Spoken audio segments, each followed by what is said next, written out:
Assalamualaikum, selamat petang. Hari ini kita akan bincangkan latihan pada muka surat 153, latihan 6. Yang ini nama dia karangan catatan. Okey, ada hari, tarikh dan masa. Sabtu 12 Mac 2021, 7.40 pagi. Okey. Berhimpun di kantin sekolah. Sebanyak 40 orang ahli unit uniform akan menyertai perkhemahan di Taman Negara Pulau Pinang. Cikgu Faisal sibuk memberikan arahan kepada kami. 8.30 pagi, bas bertolak meninggalkan kawasan sekolah.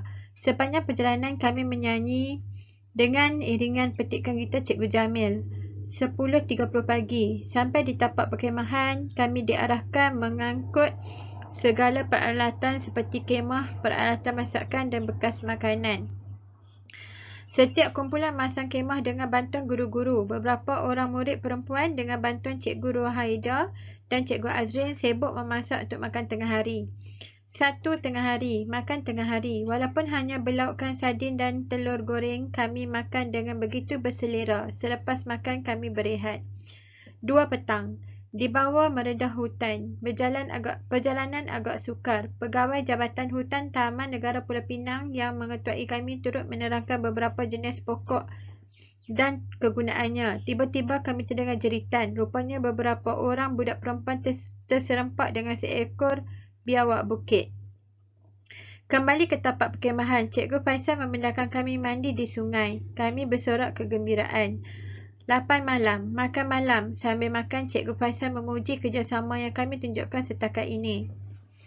8.30 malam, persembahan kebudayaan. Setiap kumpulan diminta membuat satu persembahan. Guru-guru tidak kurang hebatnya. Cikgu Ruhaya berduet dengan Cikgu Faisal menyampaikan lagu Acik-acik buka pintu. Cikgu Jamil pula menghiburkan kami dengan petikan gitar dan lawak jenakanya yang mencurik hati. Ahad 13 Mac 2021, 6 pagi. Setelah mandi, murid Islam bersolat subuh. Murid bukan Islam menghadiri kelas pendidikan moral. Kemudian setiap kumpulan menyediakan sarapan iaitu roti dan telur masak separuh. Pukul 8 pagi, aktiviti mencari harta karun. Setiap kumpulan diberikan sebuah peta. 10 pagi, Cikgu Faisal mengarahkan setiap kumpulan membuka kemah dan mengemaskan barang-barang kerana bas akan sampai sebentar lagi. 11 pagi, bas mula meninggalkan tapak perkhemahan. Taman Negara Pulau Pinang banyak memberikan pengalaman dan kenangan kepada kami. Okey, sekarang kita akan menjawab soalan. Okey, setelah kita baca dan petikkan tadi, kita faham. Sekarang kita tengok soalan A. Peserta yang menyertai kem Taman Negara Pulau Pinang ialah, kita tengok pada petikan. Okey, peserta yang menyertai kem di Taman Negara Pulau Pinang ialah berhimpun di kantin sekolah sebanyak 40 orang ahli unit beruniform. Okey, jawapan. Okey, 40 ialah ahli unit beruniform. Okey, jawab kat sini. Bagaimana setiap kumpulan memasang kemah? Cari perkataan memasang kemah dalam petikan. Okey, di sini ada perkataan memasang kemah. Okey, ada setiap kumpulan memasang kemah dengan bantuan guru-guru. Okey, jawapan setiap kumpulan memasang kemah dengan bantuan guru-guru. Okey, seterusnya kita ke soalan C. Okey, seterusnya kita tengok soalan C. Tulis betul bagi pernyataan yang betul dan salah bagi pernyataan yang salah di bawah berdasarkan petikan.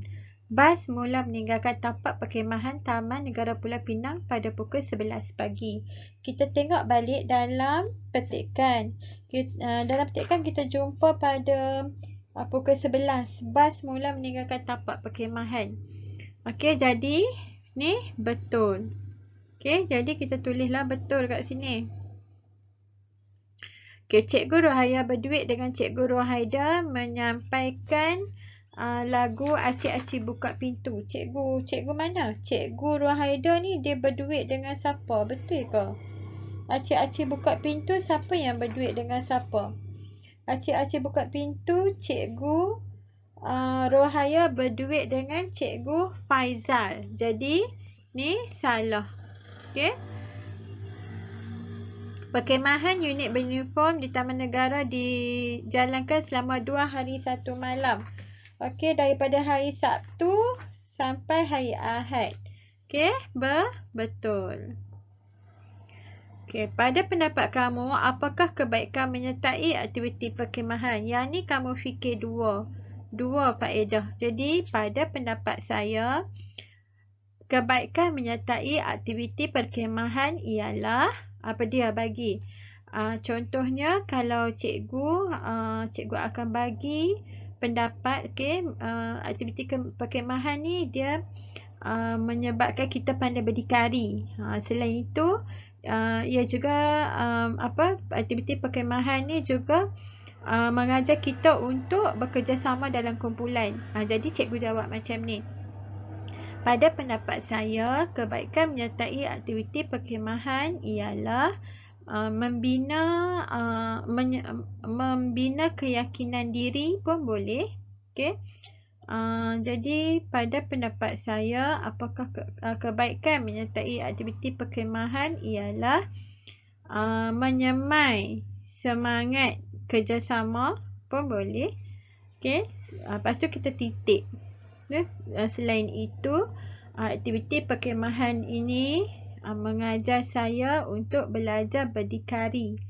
Okey, memberi peluang kepada saya untuk belajar berdikari. Okey, kamu bagi 2 isi. Okey.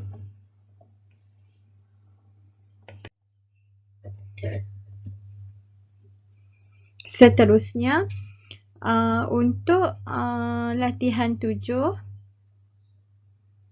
kita tengok yang ni nama dia petikan dialog. Aku dah kata, tapi kamu tak peduli, kata Kamal. Malik jawab, tapi Kamal, kalau aku tak gagahkan tulang 4 kerat ini, siapa lagi yang hendak siapkan anak dan isteriku?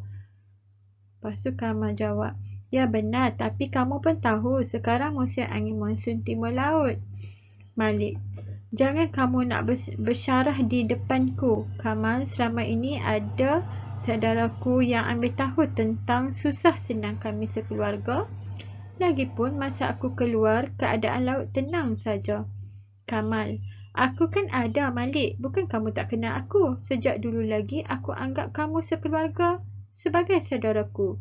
Jika ada apa-apa kepayahan, kenapa kamu tidak beritahu aku? Sebenarnya kami sekeluarga telah banyak menyusahkan kamu selama ini. Yuran pendaftaran anakku Musa di universiti dulu pun kau yang sediakan. Takkan perbelanjaan hariannya pun aku nak minta daripada kamu. Tapi Malik, aku telah anggap Musa sebagai anakku sendiri. Lagipun aku tiada anak. Kamu jangan bimbang. Mulai sekarang, segala perbelanjaan Musa di universiti biar aku yang tanggung. Kau uruskan lagi 3 lagi anakmu yang bersekolah rendah dan menengah itu. Terima kasih Kamal, kaulah saudaraku dunia akhirat. Mujar pasukan polis marin mempunyai bot pemecah ombak. Kalau tidak, entah apa-apa yang akan berlaku semalam. Lain kali kalau nak ke laut, bawa aku sekali. Malik, baiklah Kamal, terima kasih sekali lagi. Okey, kita tengok kepada soalan. Perkataan kepayahan dalam petikan boleh juga diganti dengan payah. Okey, kesusahan, kesulitan. Okey, banyak perkataan kamu boleh cari dalam kamus. Okey, mengapa Kamal mengingatkan Malik supaya mengajaknya bersama jika hendak ke laut? Okey, Kamal mengingatkan Malik supaya mengajaknya bersama jika hendak ke laut. Nak cari kat mana? Okey.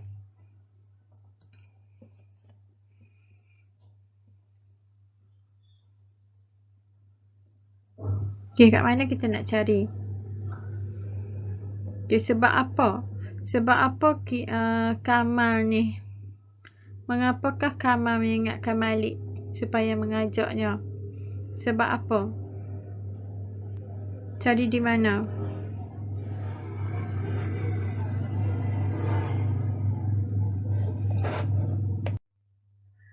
Okey, baik, kita sambung.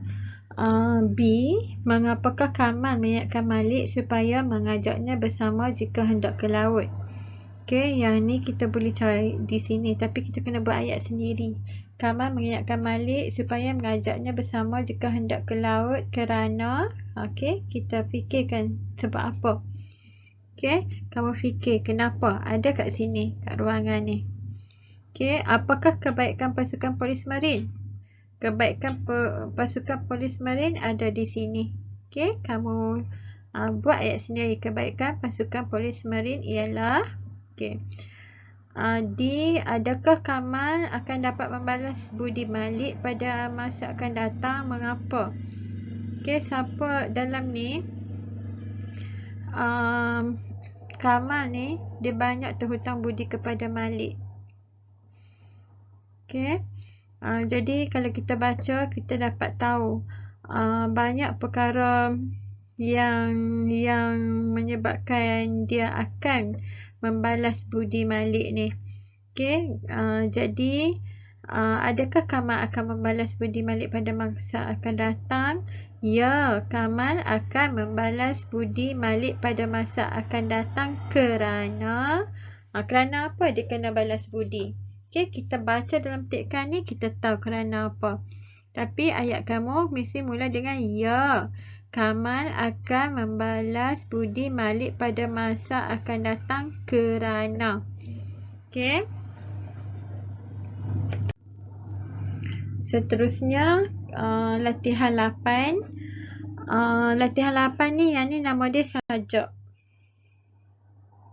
Okey.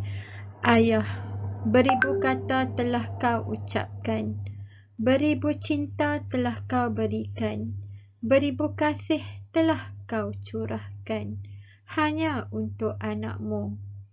Ayah, engkau ajarkan aku tentang kebaikan, engkau tunjukkan aku tentang arti cinta, engkau jelaskan aku tentang makna kehidupan, dan engkau mendidik dengan sungguh kasih sayang. Ayah, betapa mulianya hatimu, engkau korbankan segalanya demi anakmu, engkau banting tulang hanya untuk anakmu. Kini aku berjanji untuk semua kerja kerasmu, aku berjanji untuk semua kasih sayangmu, dan aku berjanji untuk ketulusan hatimu bahawa aku akan selalu menjagamu, aku akan selalu menyayangimu hingga akhir hidupku. Terima kasih ayah untuk semua kasih sayangmu. Dipetik dan diubah suai daripada Wikipedia. Okey, nyatakan maksud rangkap pertama sajak di atas. Okey, rangkap pertama sajak di atas ialah kawasan ni. Ni rangkap pertama. Okey, yang ni kita panggil rangkap pertama. Okey, jadi rangkap pertama ni dia kata, beribu kata telah kau ucapkan, beribu cinta telah kau berikan, beribu kasih telah kau curahkan hanya untuk anakmu. Maksud rangkap pertama sajak di atas ialah ayah telah memberikan ucapan, telah memberikan kasih sayang, ucapan kasih sayang untuk anaknya. Ayah ni seorang yang penyayang. Jadi kita boleh tulis maksud rangkap pertama sajak di atas ialah ayah penyajak seorang yang sangat penyayang dan telah mencurahkan segalanya untuk penyajak. Kita kena untuk sajak ni kita buat ayat sendiri, tapi kita boleh guna, kita fahamkan dulu maksud sajak baru kita boleh buat. Apakah pengorbanan yang dilakukan oleh ayah penulis? Kat mana perkataan pengorbanan? Cari perkataan pengorbanan. Okey, perkataan pengorbanan ada di sini. Okey, perkataan korban. Okey, apakah pengorbanan yang dilakukan oleh ayah penulis? Kita baca balik rangkap ni dan fahamkan. Betapa mulianya hatimu. Engkau korbankan segalanya demi anakmu. Engkau banting tulang hanya untuk anakmu. Banting tulang ni maksud dia bekerja keras. Sanggup bekerja keras, sanggup buat untuk keluarga, untuk anak dia. Okey, apakah pengorbanan yang dilakukan oleh ayah? Pengorbanan yang dilakukan oleh ayah penulis ialah sanggup membanting tulang dan berkorban apa sahaja untuk anaknya. Titik. Okey. C. Tandakan right pada perkataan yang betul dan tandakan pangkah bagi pernyataan yang salah berdasarkan petikan. Erti kehidupan telah dijelaskan oleh seorang ayah untuk anaknya. Betul ke salah? Erti kehidupan. Okey. Kat mana perkataan erti kehidupan tu? Ada tak? Ayah mendidik anak-anak melakukan kejahatan. Yang ni salah. Okey. Bagi pernyataan yang salah, ini betul ya. Nyatakan petikan berdasarkan petikan di atas, nyatakan dua jasa ayah terhadap anaknya. Berdasarkan petikan di atas, jawab ni. Dua jasa ayah terhadap anaknya ialah, apa jasa ayah ni? Dia buat apa? Banyak dia buat kan? Okey, jasa ayah ni, ayah telah bekerja keras. Okey, ayah telah bekerja keras untuk membesarkan anaknya dan ayah telah mendidik anaknya. Okey, menjelaskan makna kehidupan, mendidik anaknya untuk memberi kasih sayang kepada anaknya. Okey, memberi kasih sayang, okey, dan juga berkorban. Berkorban ni kita ni. Jadi kita bagi dua lah.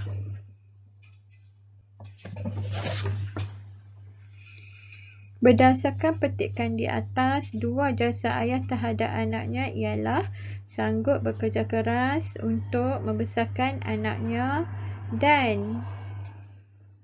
dan memberi kasih sayang. Okey, titik.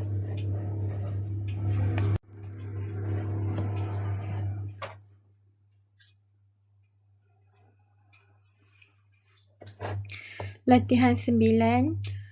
Ni pantun. Jangan gergaji pokok talas, nanti lesung dimakan pahat. Jangan menjadi orang malas, perut kosong, badan tak sihat.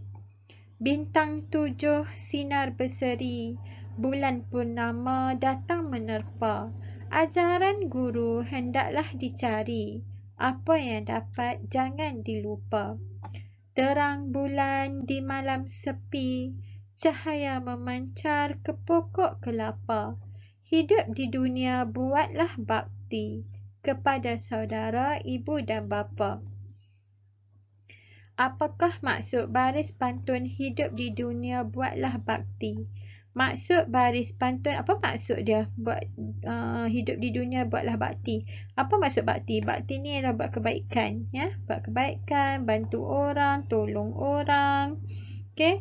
Apa maksud baris? Tulis balik. Maksud baris pantun hidup di dunia buatlah bakti ialah selagi kita hidup, kita mestilah berbuat baik dan membantu orang yang dalam kesusahan. Okey, apakah yang terjadi jika yang terjadi terhadap orang yang malas? Okey, kat mana orang yang malas? Okey. Jangan menjadi orang yang malas, perut kosong, badan tak sihat. Apakah yang terjadi kepada orang yang malas? Okey. akan terjadi terhadap orang yang malas ialah perut kosong tu maksudnya dia akan lapar. Okey, jadi yang terjadi kepada orang yang malas ialah dia akan kelaparan dan badannya tidak sihat. Okey, tandakan right bagi pernyataan yang betul dan pangkah bagi pernyataan yang salah terhadap pantun tersebut. Kesihatan akan terjejas jika kita mengabaikan pemakanan harian. Betul? Betul ke salah? Kita haruslah berbuat baik pada ibu bapa sahaja. Kita kena buat baik kat semua orang. Jadi ni salah. Ajaran guru hendaklah dicari. Apa yang dapat jangan dilupa. Maksudnya kita mesti belajar. Kita mesti cari ilmu. Lepas tu kita jangan lupa apa yang cikgu ajar. Jadi kita kena gunakan apa yang cikgu ajar tu. Okey, jadi kita mula dengan ambil ni. Maksud baris pantun di atas ialah kita hendaklah mencari ilmu. Kita hendaklah mencari ilmu dan kita mesti menggunakan ilmu supaya tidak lupa.